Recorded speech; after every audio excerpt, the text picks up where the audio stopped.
भाई और बहनों, हम प्रभु का धन्यवाद करते हैं आज के सुंदर समय के लिए। और आज 11 मई है 2020 और आज हमारे अध्ययन का विषय होगा नहम्याह का जीवन, जो आज हम इसके पहले भाग को देखेंगे और कल दूसरे भाग को देखेंगे। Dear friends, we are delighted once again for this Bible study that God has given us opportunity to study His Word, and post Easter Bible study we are really excited for this Bible study, and we hope that this Bible study will bring honor and glory to His name. And today and tomorrow we'll study the life of Nehemiah, one of the great leaders in the biblical era among the Israelite. And I hope that as we study this wonderful character, God is going to bless us. Let's pray as we start this Bible study. स्वर्गीय पिता, आपका धन्यवाद करते हैं नहम्याह के जीवन के लिए प्रभु, जो हमारे सामने एक अनुकरणीय जीवन है। और हमारी प्रार्थना प्रभु, जब हम इस पर अध्ययन करते हैं, आप हमसे बातचीत करें। Lord, speak to us as we meditate upon the life of this great leader of Israelite Nehemiah. प्रभु, हमारी प्रार्थना कि इस जीवन पर जब हम अध्ययन करते हैं, आप हमसे बातचीत करें, आप मेरी सहायता करें, हर एक सुनने वालों की सहायता करें। उद्धारकर्ता प्रभु यीशु मसीह के पवित्र नाम से मांगते हैं, आमीन। आप सभी को प्रभु यीशु मसीह के मधुर मुबारक नाम में सलाम। और जैसा कि आज का मनन के लिए जो पाठ लिया गया है वो लिया गया है नहम्याह भविष्यवक्ता की पुस्तक, उसका पहला अध्याय 1 से लेकर 11 वचन तक। For today the scripture portion has been taken from the prophetic book of Nehemiah chapter 1 verses beginning from 1 to 11, and first I will read in Hindi and then I will read in English। यहाँ पर इस प्रकार लिखा है, हकल्या के पुत्र नहम्याह के वचन 20वें वर्ष के किस्लेव नामक महीने में, जब मैं शूशन नामक राजगढ़ में रहता था, तब हनानी नामक मेरा एक भाई और यहूदा से आए हुए कई पुरुष आए। तब मैंने उनसे उन बचे हुए यहूदियों के विषय जो बंधुआई से छूट गए थे और यरूशलेम के विषय में पूछा। उन्होंने मुझसे कहा, जो बचे हुए लोग बंधुआई से छूटकर उस प्रांत में रहते हैं, वे बड़ी दुर्दशा में पड़े हैं और उनकी निंदा होती है, क्योंकि यरूशलेम की शहरपनाह टूटी हुई और उसके फाटक जले हुए हैं। ये बातें सुनते ही मैं बैठकर रोने लगा और कितने दिन तक विलाप करता और स्वर्ग के परमेश्वर के सम्मुख उपवास करता और ये कहकर प्रार्थना करता रहा, हे स्वर्ग के परमेश्वर यहोवा, हे महान और भय योग्य ईश्वर, तू जो अपने प्रेम रखने वालों और आज्ञा मानने वालों के विषय अपनी वाचा पालता और उन पर करुणा करता है, तो कान लगाए और आंखें खोले रहे कि जो प्रार्थना मैं तेरा दास इस समय तेरे दास इजराइलियों के लिए दिन रात करता रहा हूँ, उसे तो सुन ले। मैं इजराइलियों के पापों को जो हम लोगों ने विरुद्ध में जो तेरे विरुद्ध किए हैं मान लेता हूँ, और मैं मेरे पिता के घराने दोनों ने पाप किया है। हमने तेरे सामने बहुत बुराई की है, और जो आज्ञा विधियाँ और नियम तूने हम अपने दास मूसा को दिए थे, उनको हमने नहीं माना।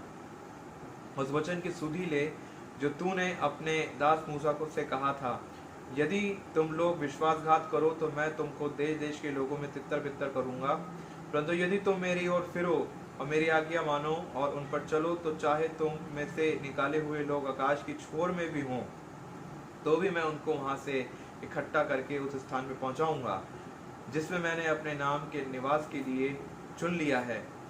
अब वे तेरे दास और तेरी प्रजा के लोग हैं, जिनको तूने अपनी बड़ी सामर्थ्य और बलवंत हाथ के द्वारा छुड़ा लिया है। हे प्रभु, विनती यह है कि तू अपने दास की प्रार्थना पर और अपने उन दासों की प्रार्थना पर जो तेरे नाम का भय मानना चाहते हैं कान लगा, और आज अपने दास का काम सफल कर और उस पुरुष को उस पर दयालु कर। मैं तो राजा का पियाऊ था। In English it is written, this is the account of what Nehemiah son of Hakaliah accomplished in the month of Kislev in the 20th year that Artaxerxes was emperor of Persia. I, Nehemiah, was in Susa, the capital city. Hanani, one of my brothers, arrived from Judah with a group of other men, And I asked them about Jerusalem and about our fellow Jews who had returned from exile in Babylonia. They told me that those who had survived and were back in the homeland were in great difficulty, and that the foreigners who lived nearby looked down on them. They also told me that the walls of Jerusalem were still broken down, and that the gates had not been restored since the time they were burnt. When I heard all this, I sat down and wept. For several days I mourned and did not eat. I prayed to God, Lord God of heaven, you are great and we stand in fear of you. You faithfully keep your covenant with those who love you and do what you command. Look at me, Lord, and hear my prayer as I pray day and night for your servants, the people of Israel. I confess that we, the people of Israel, have sinned. My ancestors and I have sinned. We have acted wickedly against you and have not done what you commanded. We have not kept the laws which you gave us through Moses your servant. Remember now what you told Moses, if you people of Israel are unfaithful to me, I will scatter you among the other nations. But then if you turn back to me and do what I have commanded you, I will bring you back to the place where I have chosen to be worshipped, even though you are scattered to the ends of the earth. Lord, these are your servants, your own people. You rescued them by your great power and strength. Listen now to my prayer and to the prayers of all your other servants who wants to honor you. Give me success today and make the emperor merciful to me. In those days I was the emperor's wine steward. This is the holy word of God, and may God bless us by hearing and reading his holy words. Amen. अजीज़ों, आइए हम वचन सुनने से पहले हम अपने स्वरों को खुदावन की हुजूरी में झुकाएं और सामर्थ मांगें कि आज जो उसका दास रेवरेंड डॉक्टर जॉन और विश्वास हमारे बीच में जो कलाम आज बांटने जाते हैं, परमेश्वर सामर्थ दे और हमें भी ज्ञान बुद्धि समझ की आत्मा दे, ताकि जो कुछ हम ग्रहण करते हैं, जो कुछ हम लेते हैं, वो हम अपने जीवन में 100 गुना फल लाने वाले हो सकें और उसको अपने जीवन में लागू करने वाले हो सकें। आइए हम प्रार्थना करें। धन्य सर्वशक्तिमान पिता परमेश्वर, एक बार फिर आपको धन्यवाद देते सुंदर घड़ी के लिए, ये जो समय आपने हमें दिया है पिता। हम प्रार्थना करते हैं पिता आज के वचन के लिए, जबकि आज के वचन जो आपके दास रेवरेंड डॉक्टर जॉन और विश्वास के द्वारा हमारे बीच में बोया जाता है, जब आपका आगमन होता है, हम अपने जीवन के अंदर पिता 100 गुना फल लाने वाले हो सकें और उन फलों की मिठास को पिता हम अपने तक नहीं बल्कि दूसरों तक भी हम पहुंचाने वाले हों। आपकी इच्छा हमारे जीवन के द्वारा पूरी हो। And we are very thankful to you, Lord, for this such commitment and this such wonderful dedication of Reverend Dr. John R. Vishwas and his family. And Lord, thank you for your servant, Lord, that you have given us as the in charge of the church. Lord, be with him as he is going to share your words. Be with him, Lord, and open his mouth and, Lord, speak through him to us, Lord, so we may understand, we may comprehend your words, and, Lord, we may apply your words in our lives. Lord, your will be done through our lives and you may glorify, and Lord, you may be exalted through our actions and through our deeds. And Lord, today's worship and today's, Lord, meditation will be acceptable unto you. You are our rock and you are a redeemer and you are our salvation, Lord. And thank you for your mercies and your blessings that you bestowed upon us through Jesus Christ on the cross. Thank you, God, for each and everything. Once again, we ask your strength, we ask your, Lord, comprehensive spirit, your spirit of wisdom, Lord. And Lord, send and pour out your spirit of wisdom to us, Lord. And Lord, so we may know the depth of the meaning of your gospel, of your words. Thank you, Jesus, for strengthening us, and thank you for each and everything. We ask this, pray in Jesus' most precious name. Amen.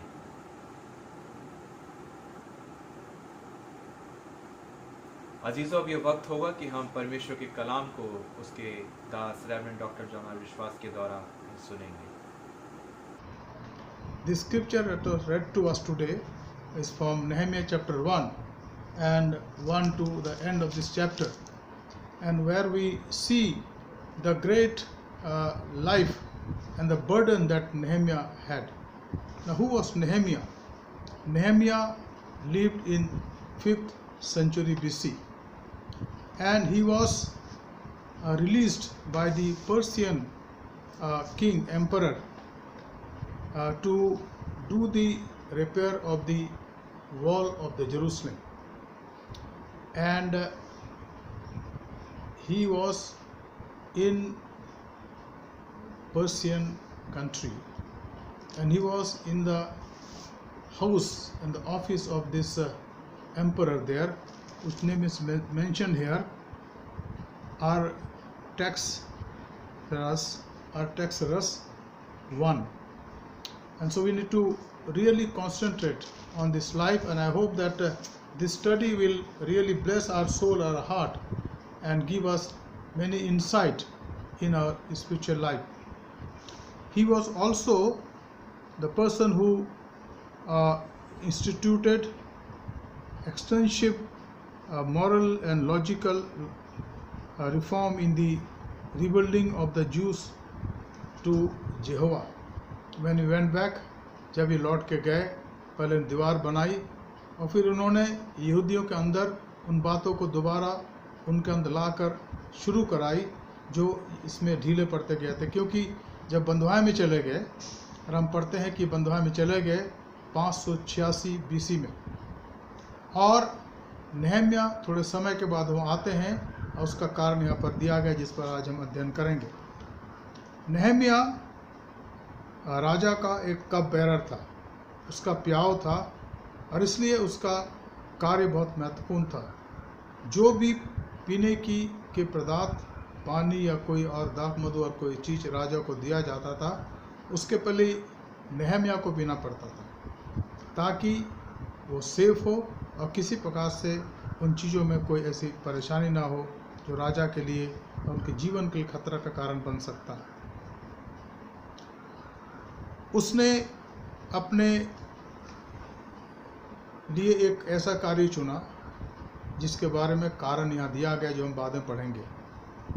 नेहम्या ने अपने जीवन काल में उन कामों को करा जो उसके लिए बहुत महत्वपूर्ण था। इसने यरूशलेम की दीवार को बनाया और 52 दिनों में दीवार बन गई, जबकि बहुत से लोग थे, तोबिया, संबलत और बाकी लोग जो यहूदी नहीं थे, ये गैर यहूदी लोग थे और इनके खिलाफ बातें करने लगे। जब नेहम्या ने लोगों को एकत्रित करा उस दीवार को बनाने के लिए, शहरपना को बनाने के लिए, तो ये लोग उसकी खिलाफत करने लगे और कहा कि अगर इन दीवारों के ऊपर गिदड़ चल जाए तो दीवार टूट जाएंगी।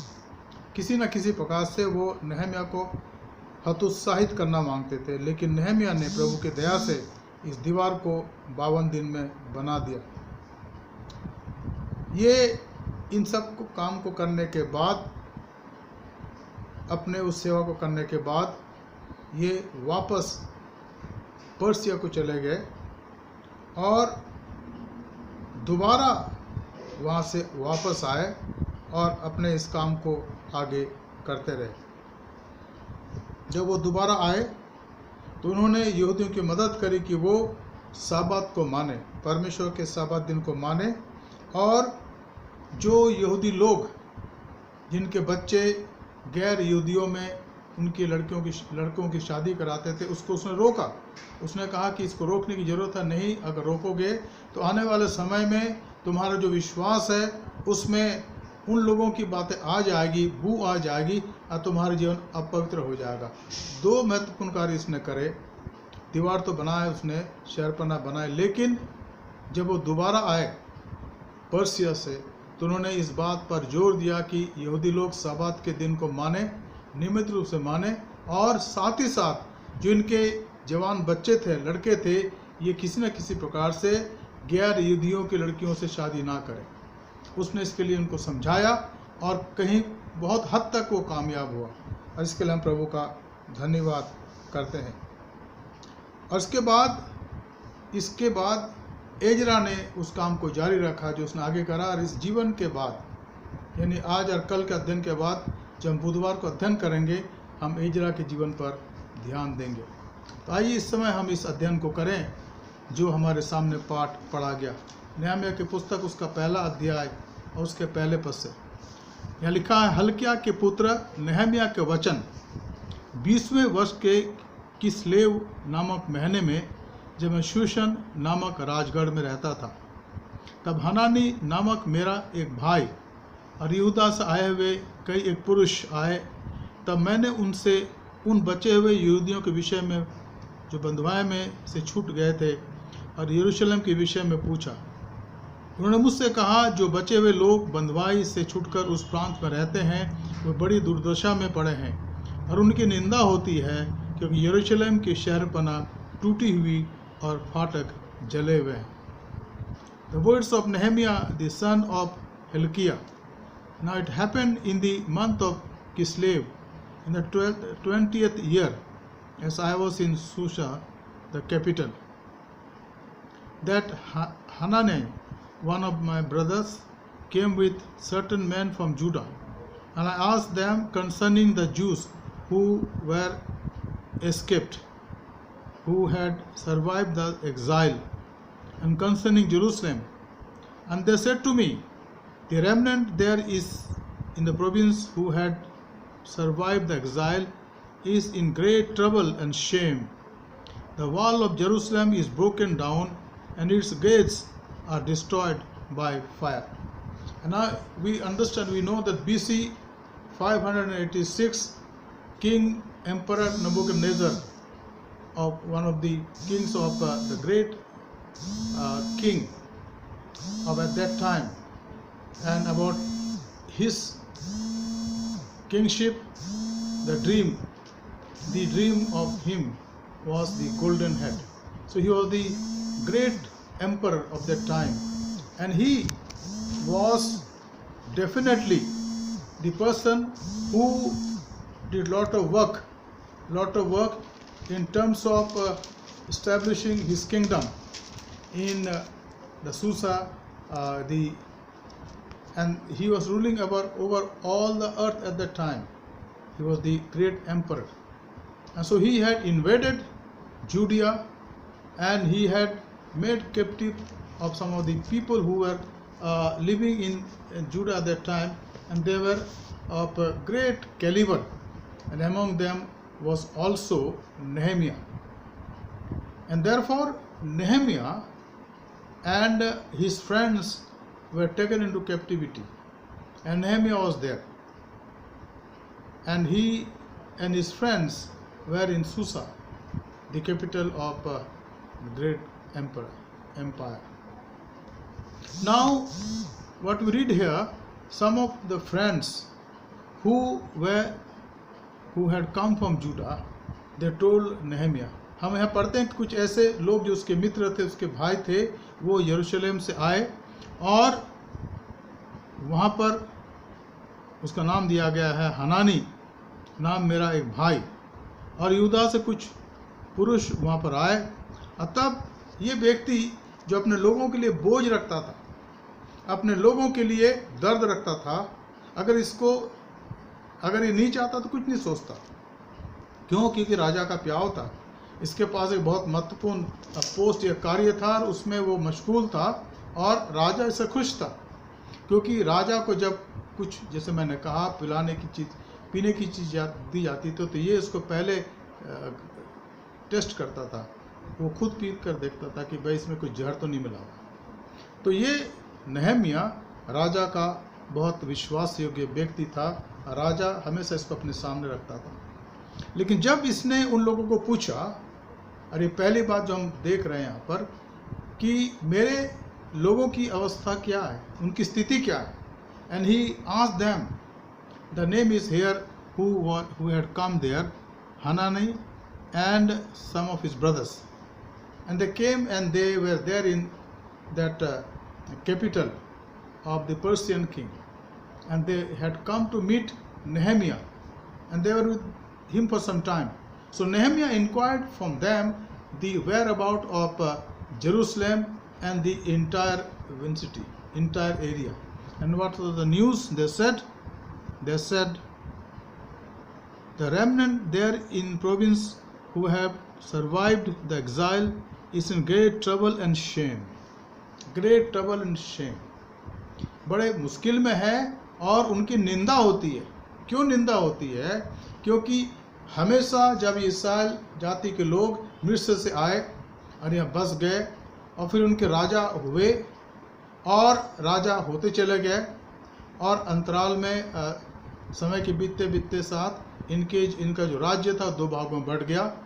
इस्राएलियों का राज्य अलग हो गया और यहूदा का राज्य अलग हो गया। यहूदा के राज्य के अंदर बहुत सारे ट्राइब थे, करीब 2.5 ट्राइब, और बाकी और जो ट्राइब या कुल के लोग थे वो इस्राएल में चले गए। 2 राष्ट्र हो गया। और अब जब इन राष्ट्रों को परमेश्वर ने सजा दी उनके गलतियों के कारण, उनके पापों के कारण, और ये लोग जो यहूदा में थे ये नबूकदनेस्सर के द्वारा बंधुआई में पहुंचाए गए। उसके पहले इस्राएलियों के बंधुआई भी थी जो नॉर्दर्न किंगडम था, और असीरिया के राजा ने इनको बंधुआई में ले लिया। और वो वक्त था 722 BC, 722 BC। यानी परमेश्वर ने उन सब लोगों को, उनके मुख्य लोगों को बंधुआई में जाने दिया। क्यों?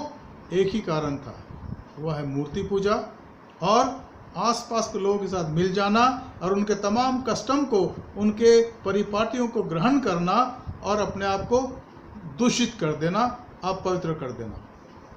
तो यहाँ पर उनको कहा गया कि इसलिए उनकी नामधराएं होती थी यहाँ पर। और अब जबकि बंधुआई में चले गए थे, बहुत बुरा हाल था। और सबसे बड़ी बात कि यरूशलेम की जो शहरपनाह थी वो जला दी गई थी, वो तोड़ दी गई थी नबूकदनेस्सर के सैनिकों के द्वारा। तो इन्होंने कहा कि जो लोग वहाँ पर बचे हुए हैं उनकी बड़ी दुर्दशा है, वो कठिनाई में है, उनकी निंदा होती है, क्योंकि यरूशलेम की शहरपनाह टूटी हुई है और उनके फाटक जले हुए हैं। अब इस परिवेश में नहम्याह बहुत परेशान हो गया, बहुत दुखी हो गया। और इसी के साथ हम दूसरी बात में आते जहाँ पर जिसका वर्णन यहाँ पर है। ये बातें सुनते ही मैं बैठकर रोने लगा और कितने दिन तक विलाप करता रहा। As soon as I heard these words, I sat down and wept and mourned for days. नहम्याह अब दुखी हो गया और उसके मन के अंदर जो शंकाएं थी वो जाग गई। अब उसको पता लगा कि सचमुच में अब तक तो सुन रहा था, लेकिन अब जब उसको बताया गया तो अब वो कुछ ना कर पाया और बैठ गया। बैठने का मतलब है कि उसने कहा, परमेश्वर अब मैं आपके सामने गिड़गिड़ाऊंगा, मैं अपना ध्यान आपकी तरफ लगाऊंगा परमेश्वर, क्योंकि हमारे लोग जो यहूदिया में रहते हैं उनकी नामधराई हो रही है। और क्या कहा उसने? और स्वर्ग के परमेश्वर के सन्मुख उपवास करता और यह कहकर प्रार्थना करता रहा। विलाप करा उसने, उपवास करा उसने और प्रार्थना करता रहा। He did 3 things here. I sat down and wept and mourned for days. I continued fasting and praying before the God of heaven. इसके अंदर 3 बातें हो गई। वो बैठ गया और रोने लगा। और ये रोना, उसका विलाप करना एक ऐसा विलाप करना था जब महिलाएं या जो रुदाली होती है राजस्थान में, या घर में जब कोई मौत मिट्टी होती है, रोया जाता है।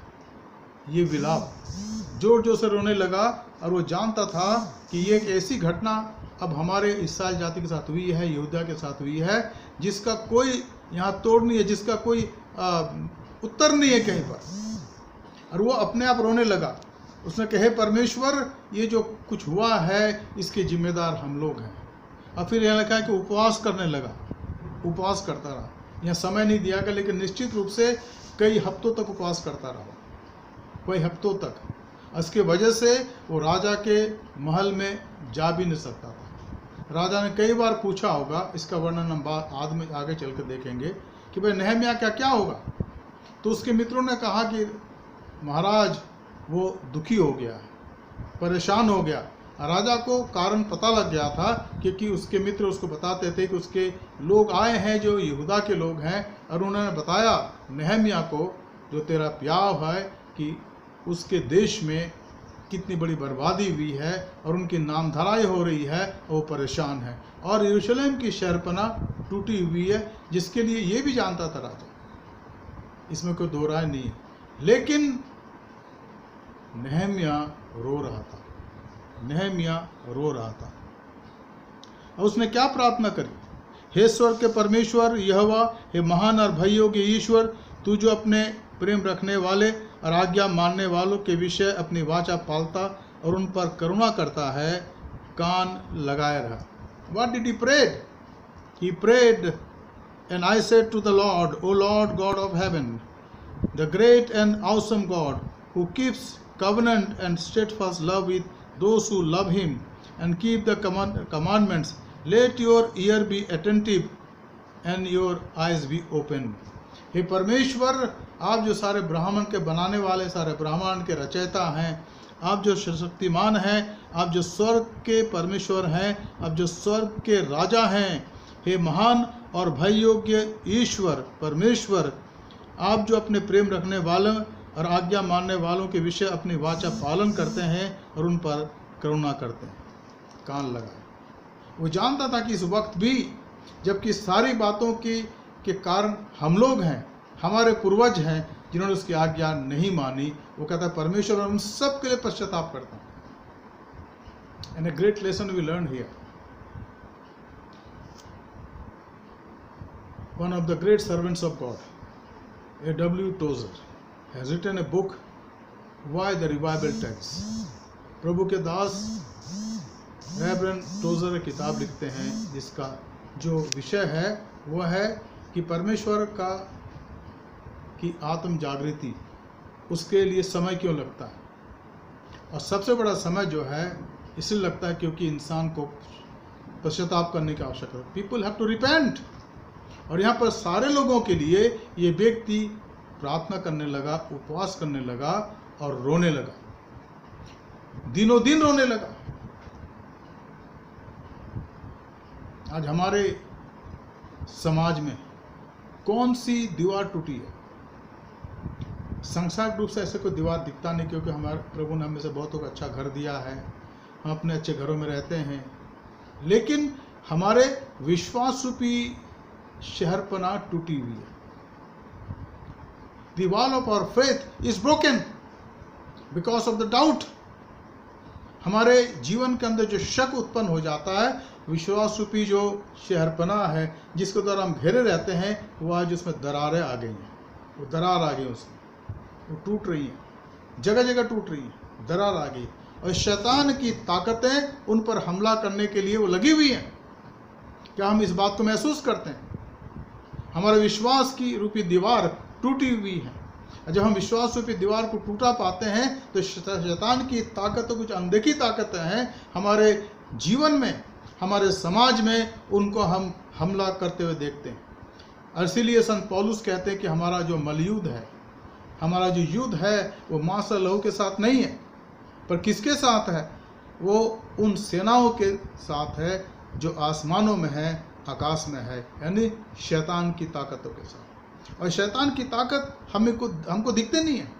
We don't realise the power of darkness, the power of the person who accuses the people of God. और उसकी ताकतें जो है दिखती नहीं है, लेकिन वो सकरे मार्ग से घुसता है और प्रभु के लोगों के विश्वास को और मजबूत ना हो वो चाहता है और वो कमज़ोर होता जाता है। दुनिया की बातें हमने देखा था पिछले दिनों ना, 3 कारण, और उसमें एक कारण है जीविका का घमंड, जीविका का घमंड, और दूसरी बात शरीर की अभिलाषा। दोनों चीज़ें बहुत महत्वपूर्ण हैं। और आज यही हमारे समाज के अंदर पाया जाता है कि प्रभु ने हमें वो दिए, नाम तो प्रभु का लेते हैं, वही देता है ना, लेकिन फिर घमंड हम करते हैं कि देखो हमने इसके लिए प्रयत्न करा, हमने बहुत से कठिन दिन देखे तो ईश्वर ने हमें सारी बातें दी हैं, तो जीविका का घमंड जो हमारे जीवन में आ गया। और फिर भौतिक अभिलाषाएं, भौतिक अभिलाषाएं, उनमें हम अपने आप को रमा देते हैं, उनके साथ समझौता कर लेते हैं। भाई साहब क्या फ़र्क पड़ता है, थोड़ी सी बात है, क्या फ़र्क पड़ता है, सभी तो कर रहे हैं। लेकिन हम इस बात को महसूस नहीं करते हैं कि उन बातों के कारण शैतान हम पर हमला करता है और हमारे विश्वास रूपी शहरपना को तोड़ता है, कमज़ोर बनाता है और हमें, ताकि हम नेस्तनाबूद हो जाए। लेकिन परमेश्वर हमें चिताता है, परमेश्वर हमें चेताता है कि हम कहाँ से गिरे हैं। हमें चेत करने की आवश्यकता है, प्रायश्चित करने की आवश्यकता। अब यहाँ पर नहमीया कहता है परमेश्वर से, परमेश्वर आप जो स्वर्ग के परमेश्वर हैं, आप हमारी सुने। हे स्वर्ग के परमेश्वर, हे महान और भइयों के ईश्वर, तू जो अपने प्रेम रखने वाले और आज्ञा मानने वाले के विषय अपनी वाचा पालता और उन पर करुणा करता है। हे परमेश्वर, आप सब कुछ कर सकते हैं। मैं इन सब के एवज में, मेरे पूरे लोगों के एवज में जो यहूदिया में रहते हैं, जहाँ पर अभी वो लोगों के लिए एक प्रकार से तमाशा बने हुए हैं, जिनकी नामधाराएँ हो रही परमेश्वर, मैं उन सब की तरफ से आपसे प्रार्थना करता हूँ। I pray on behalf of my entire congregation who are in Judea now. They have been living in a condition which is horrible, O Lord. वो कठिन है परमेश्वर, वो मुश्किल है। ये परमेश्वर उन पर दया करें। The remnant there in the province who had survived the exile is in great trouble, O Lord, and shame. Great trouble and shame. O God, have mercy upon us. तीसरी बात, तू कान लगाए रहा और आंखें खोले रहा कि जो प्रार्थना मैं तेरा दास इस समय तेरे दास इस्राएलियों के लिए दिन रात करता हूँ, उसे तू सुन ले। मैं इस्राएलियों के पापों को जो हम लोगों ने तेरे विरुद्ध किए हैं मान लेता हूँ, और मैं और मेरे पिता के घराने दोनों ने पाप किया है। What a tremendous prayer! What a tremendous prayer!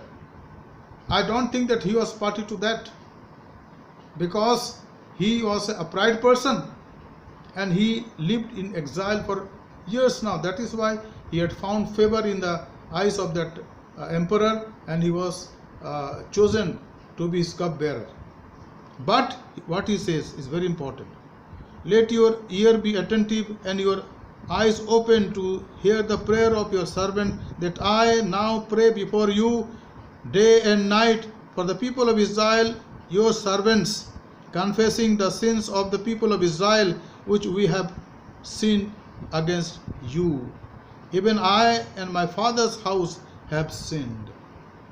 Now this man is collecting all their grievances, all their sins, which are numerous, cannot number one by one.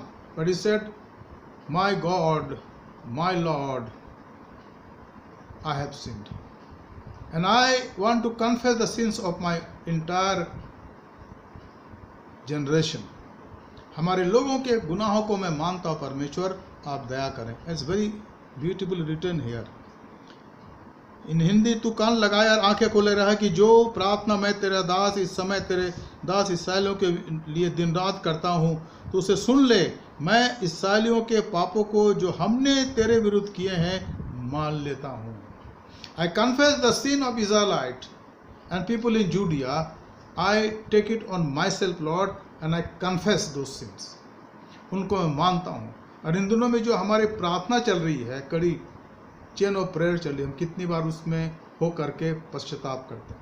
ये जरूरी है, पश्चाताप की आवश्यकता है. If my people who are called by my name, if they confess and leave their sins, I will bless them, forgive their sins and heal their land. ये प्रतिज्ञा है हमारे लिए, परमेश्वर के वचन में प्रतिज्ञा है, और इस बात को हम जानते हैं. परमेश्वर ने अपने वचन में कहा है.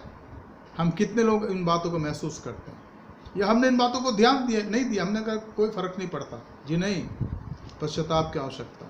और इसीलिए इन दिनों में हम लोग हर रोज शाम के समय वचन पढ़ते हैं, वचन सुनते हैं, और मैं चाहता हूं कि हम इन बात पर गौर करें, क्योंकि परमेश्वर चाहता है. जब भी उसके लोगों के अंदर कमी आई, घटी आई है, पाप के कारण बर्बादी आई है, परमेश्वर ने चाहा कि उसके लोग पश्चाताप करें, उसके लोग पश्चाताप करें. जब ऐसा किया गया है तो परमेश्वर ने आशीष दी है. प्रार्थना में जो दूसरी बात आती है, पहली बात तो आराधना करते हैं हम, लेकिन दूसरी बात है प्रायश्चित करना, पश्चाताप करना। हम उन पापों के लिए पश्चाताप करते हैं जिनको केवल परमेश्वर जानता है। शायद ऊपरी रूप से हम सब अच्छे हैं, हमारे जीवन में सब कुछ अच्छा चल रहा है, प्लस प्लस प्लस, चर्च के आराधना में भाग ले रहे हैं, दशवांग दे रहे हैं, प्रचार के लिए जा रहे हैं, जवानों को भेज रहे हैं, दान दे रहे हैं गरीबों के लिए, सब कुछ कर रहे हैं, बाहर कोई बुरा दिखता नहीं, सब अच्छा दिखता है, लेकिन अंदर क्या वो घमंड है? क्या अंदर दूसरों के लिए प्रतिशोध लेने की भावना है?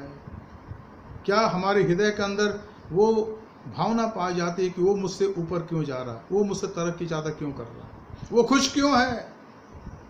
परमेश्वर की आंखें उन चीज़ों को देखती हैं। आज हमें उन बातों पर गौर करने की आवश्यकता है मित्रों, और अपने आप को प्रभु के सामने लाने की आवश्यकता है, और छाती पीट के कहना है, हे परमेश्वर, आप मुझ पापी पर, हम लोग पर दया करें। आपने मुझे क्षमा कर दिया परमेश्वर कुछ समय पहले, लेकिन फिर से मेरे जीवन के अंदर प्रभु आत्मिक घमंड आ गया है प्रभु, मेरे अंदर क्रोध है प्रभु, मेरे अंदर उन लोगों के लिए जो मेरे साथ नहीं सोचते हैं, मेरे समान नहीं सोचते प्रभु, उनके लिए मेरे मन के अंदर प्रभु अच्छी बातें नहीं, आप उनको क्षमा करें। And God will forgive, God will forgive. You need to recognise the great need for confession. आगे हम पढ़ते हैं, यहाँ पर आगे हम पढ़ते हैं चौथी बात, 9 पद।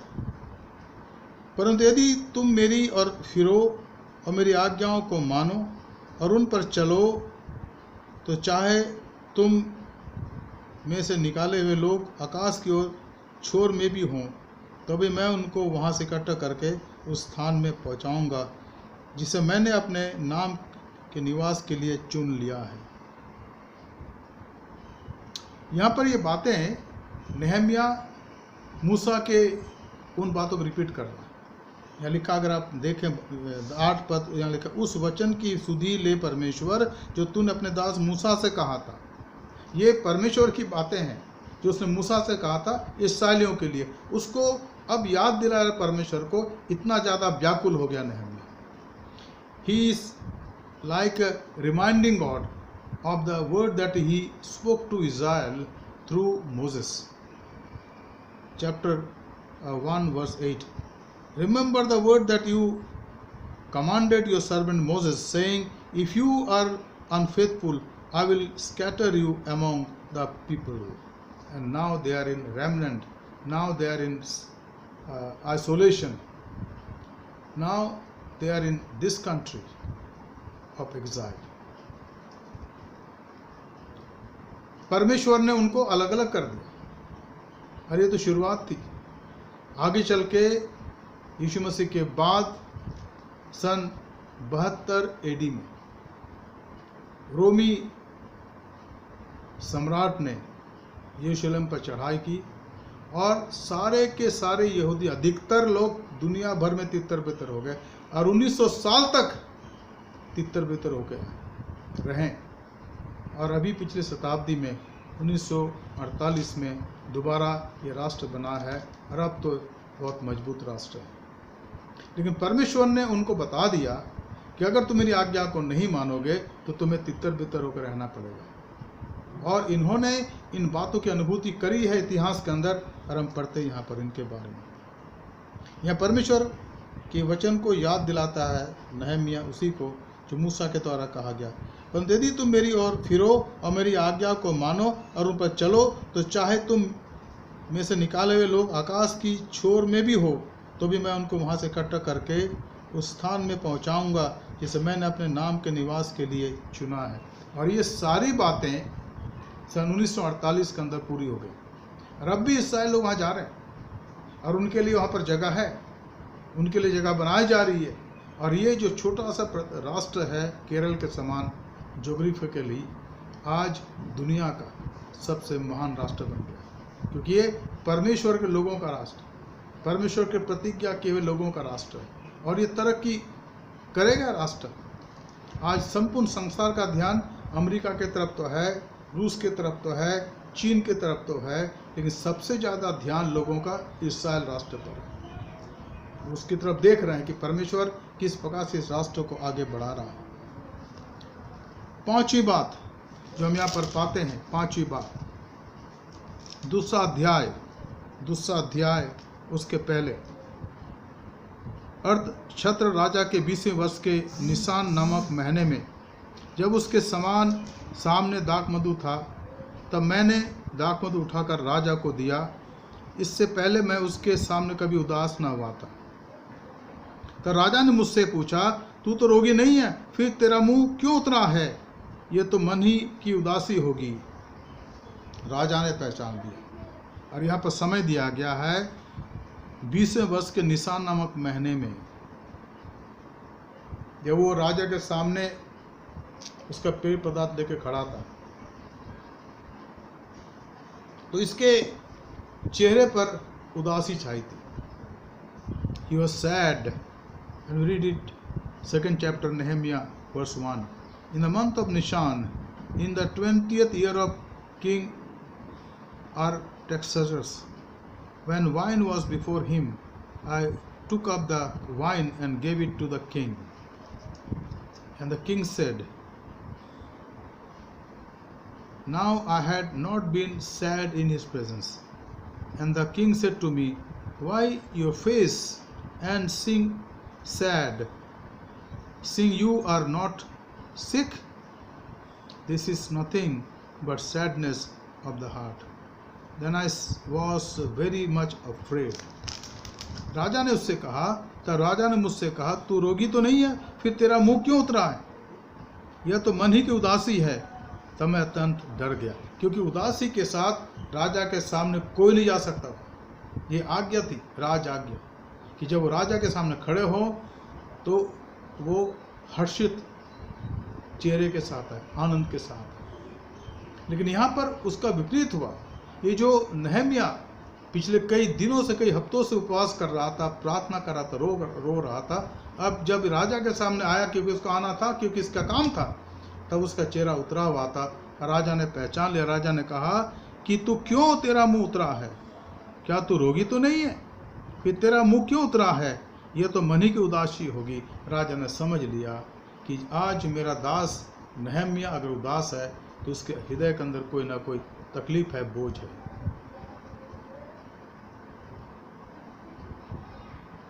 छठवीं बात, राजा ने मुझसे पूछा, फिर तू क्या मांगता है?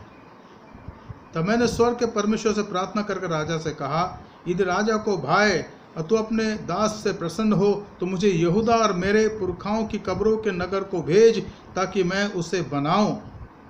तब राजा ने, जिसके पास रानी भी बैठी थी, मुझसे पूछा, तू कितने दिन तक यात्रा में रहेगा और कब लौटेगा? तो अंत राजा मुझे भेजने को प्रसन्न हुआ और मैंने उसके लिए एक समय नियुक्त किया। Then the king said to me, what are you requesting for?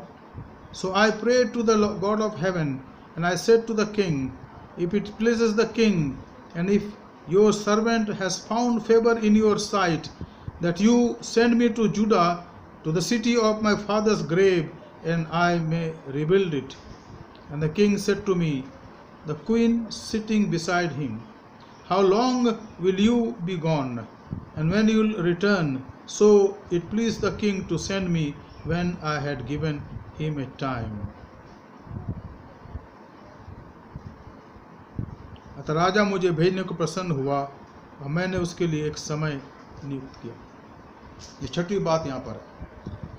राजा ने उसको पूछा, और राजा के सामने उन दिनों में अभी भी अगर हम मुद्दे की बात ना करें तो परिणाम गलत हो सकता है, क्योंकि वो राज गद्दी में बैठे होते हैं और वहाँ पर मंत्रीगण होते हैं। वो वहाँ चर्चा की जाती है न्याय की, या राजा न्याय देने के लिए बैठते हैं। और अगर कोई व्यक्ति वहाँ पर बिना मुद्दे के आ जाए तो आप समझ सकते क्या हो सकता है। तो इसने प्रार्थना करी तुरंत मन में कि हे परमेश्वर, अब मैं राजा से बात कर रहा हूँ, राजा मुझसे पूछ रहा है, तो परमेश्वर आप मेरी सहायता करें। तब मैंने स्वर्ग के परमेश्वर से प्रार्थना करके राजा से कहा, यदि राजा को भाए और तू अपने दास से प्रसन्न हो तो मुझे यहूदा और मेरे पुरखाओं की कब्रों के नगर को भेज, ताकि मैं उसे बनाऊं। And this was the great reason with trouble which was troubling this man whose name was Nehemiah. उस राजा के सामने साफ साफ कह दे कि राजा, मैं पिछले कई हफ्तों से परेशान हूँ राजा, मेरी आंखें गीली हो रही राजा, मैं सचमुच में मेरी अंतरात्मा दुखी है क्योंकि मेरे लोग, मेरे जो पुरखा लोग हैं, उनकी कब्रें और वहाँ की शहरपनाह जो है टूटी हुई है। अगर राजा इस बात को महसूस करे कि मुझे वहाँ जाने की आवश्यकता है, क्योंकि मैं चाहता हूँ मैं जाऊँ, तो राजा मुझे कुछ समय के लिए मोहलत दे कि मैं इस काम को छोड़ करके थोड़े दिनों के लिए छुट्टी में जाऊँ। King, he found the favor in the sight of king. सातवीं बात, सातवां पद, फिर मैंने राजा से कहा, यदि राजा को भाए तो महानद के पार के अधिपतियों के लिए इस आशय की चिट्ठियां मुझे दी जाए, जब तक मैं यहूदा को ना पहुंचूं तब तक वे मुझे अपने अपने देश में से होकर जाने दें, और सरकारी जंगल के रखवाले आसाब के लिए भी इस आशय की चिट्ठी मुझे दी जाए ताकि वह मुझे भवन से लगे हुए राजगढ़ की कड़ियों के लिए और शहरपनाह के और उस घर के लिए जिसमें मैं जाकर रहूँगा लकड़ी दे। मैं यहोवा की दृष्टि में कृपा दृष्टि मुझ पर थी, मेरे परमेश्वर यहोवा की कृपा दृष्टि मुझ पर थी, इसलिए राजा ने यह विनती स्वीकार की। The second important thing that we read here is very important. He poured out. उसने अपना हृदय खोल कर रख दिया। उसके हृदय में क्या था? What was in his mind?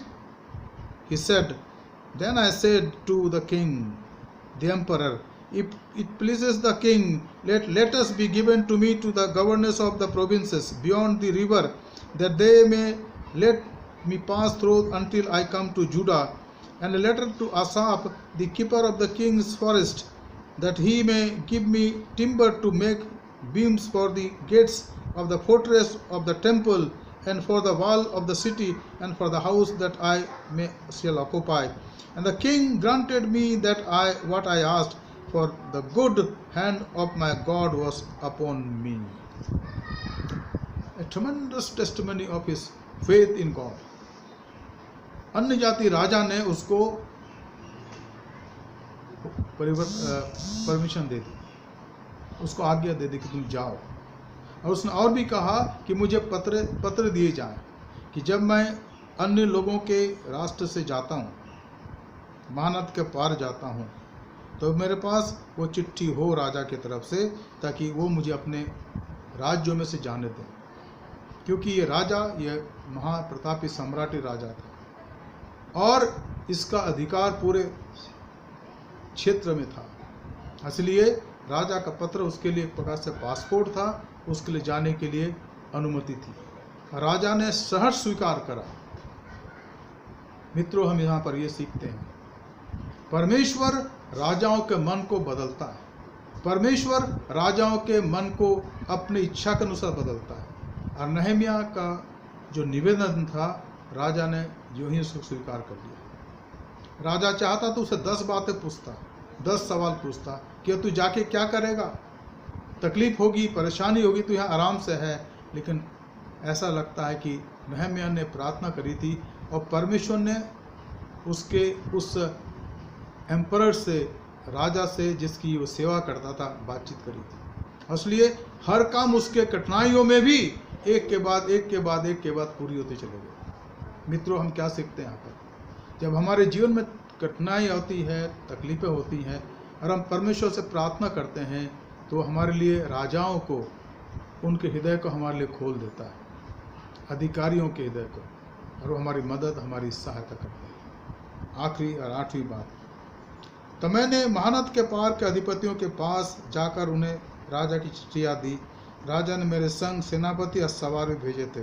ये सुनकर कि एक मनुष्य इस्राएलियों के कल्याण का उपाय करने को आया है।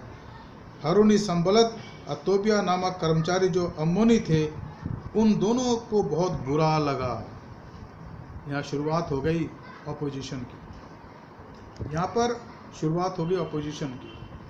We read here, Then I came to the governors of the provinces beyond the river and gave them the king's letter. Now the king had sent with me officers of the army and horsemen. एक बड़ा जत्था उनके साथ गया था, क्योंकि बहुत बड़ा अधिकारी था। इसका जो पद था मंत्री से कम नहीं था। Now the king had sent with me officers of the army and horsemen. But when Sanballat the Horonite and Tobiah the Ammonite servant heard this, it displeased them greatly that someone had come to seek the welfare of the people of Israel. अब ये दोनों अलग अलग लोग थे. यहाँ इनके बारे में लिखा है हारूनी संबलत, ये उनके वंश का था हारूनी संबलत. और दूसरा कौन था? तोबिया, जो अम्मोनी था. ये अन्य जाति के लोग थे. परमेश्वर के लोगों का माहौल ये उड़ाते थे, मजाक उड़ाते थे. और यहाँ पर भी जब उन्होंने सुना कि नेहम्याह आ रहा है अपने लोगों के बीच में, तो उन्होंने मजाक करना शुरू करा. उनको बुरा लगा कि अब तो बहुत कुछ हो सकता है, और उन्होंने इसके लिए लिखा है बुरा माना. मित्रों, जब आप प्रभु का काम करते हैं, जब प्रभु की सेवा करते हैं, तो बहुत से लोग हैं जो विरोध करते हैं. वो कहते हैं कि ये क्या करेंगे, इनके ज्ञान में बहुत कमी है, इनकी समझ में कमी है, इनके पास कुछ है नहीं, ये कर भी नहीं सकते. और यहाँ पर यही हुआ. लेकिन प्रभु का दास नेहम्याह, वो अपने काम को जिसके लिए आया था, वो आगे बढ़ता गया. मित्रों, इन बातों को आज हमने देखा, कल हम इसे आगे देखेंगे. अब मेरी आशा है कि इन बातों पर हम गौर करेंगे और इसके द्वारा प्रभु हमसे बातचीत करेगा. आइए हम प्रार्थना करें. धन्यवाद, स्तुति और महिमा के योग्य पिता परमेश्वर, हम धन्यवाद देते प्रभु आपके दास नेहम्याह के लिए प्रभु जी, जिसके हृदय के अंदर अपने लोगों के लिए सच्चा बोझ पाया गया, दर्द और दुख पाया गया. प्रभु, इन्होंने अपने लोगों के लिए पश्चाताप करा, उनके पापों को माना परमेश्वर, और परमेश्वर ने उसकी सुनी और उसके लिए द्वार खोल दिया. Lord, we thank you and praise you for this life of Nehemiah, who had a genuine burden for his own people, so that his people may grow, and there all the infirmities, sins are forgiven. And then he took step to help them, and he went to Judea, to Jerusalem. Lord, we pray for the word that has come to us this evening, Lord, it may bear fruit in our life. ये वचन हमारे हृदय के अंदर प्रभु फलवंतित हो, और प्रभु इसमें 100 गुना, 60 गुना, 30 गुना फल उत्पन्न हो. हमारे इस धन्य कलीसिया के हर एक को संभाले, हर एक की सहायता करे, और जिन्होंने वचन सुना प्रभु, हर एक की सहायता करे, हर एक की मदद करें. हमारे उद्धारकर्ता प्रभु यीशु मसीह के पवित्र नाम से मांगते हैं, आमीन.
friends, we have some announcement to make now.